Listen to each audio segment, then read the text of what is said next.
Hello again. We didn't move. Same clothes. Same clothes. Day. Same day. New video. Now we're painting. Okay, so what I've been gonna do here is starting to patch all the holes. You can see right here. Taking this white stuff, one-time spackling. Basically, you just take your finger and you rub over all these little holes. That way when we paint, you're not gonna see them. So I'll just show you how I did this really quick. You just literally dip your finger in it. That was probably too much. You're just gonna wipe it over the holes and you can see it begins to fill. Easy as that. Day 2 of painting. We've put our base coat on, which we use this stuff. Primer.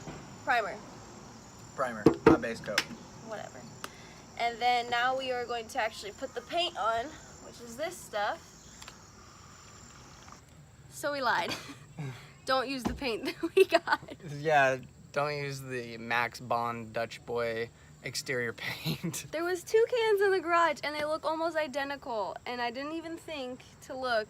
I don't know, I just grabbed the wrong one. This is the one you want. Cabinet door and trim, high gloss, ultra white, interior, exterior. What we were using is an exterior paint, and apparently it has a mildewcide in it. And I'm like sitting there painting it, and it just smelled terrible. It smelled like urine. And I'm like, whatever, this can't be right. And eventually my eyes started watering, and I got all the cabinet doors done, and I come over here, and our painting buddy came over, and he was checking it out. He's like, oh, you're using the Max Bond? Yeah, you don't want to use that unless you want this place to smell like dog piss. Yeah, basically our entire van would smell like urine. So forever. Good thing he caught us. But it's okay, we'll let it dry, we'll paint over it. Yeah. Then apply this, wait 8 hours, and then put another layer on.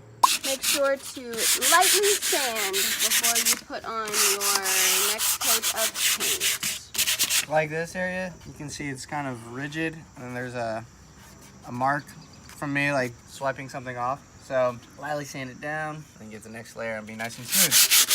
And then also, you need to let it set for 8 hours before you paint again, put another layer on.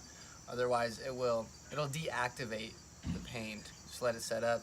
Be patient before you get the next layer on. So while we're letting the inside dry, we're gonna start touching up some of the outside paint job of Carmela. So we started to sand off all the rust spots that we can see. Then we'll give her a nice washing at the car wash. Then we're gonna use this truck bed liner. Apparently it works great. We can't wait to see how it turns out. So we're just gonna keep sanding. Phase 2 of the repainting of the outside, washing. Beautiful. This is the first time we've given her a bath. Oh my god.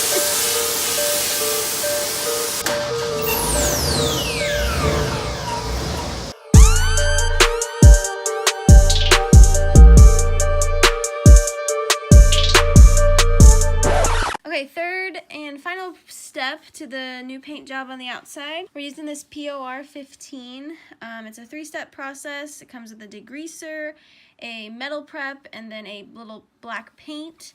But then we'll go over it again with the truck bed liner. We'll do 3 light coats. So you spray it just lightly until it's covered. You let it dry a little bit. Spray another thin layer on, dry, and then that should be good to go for us.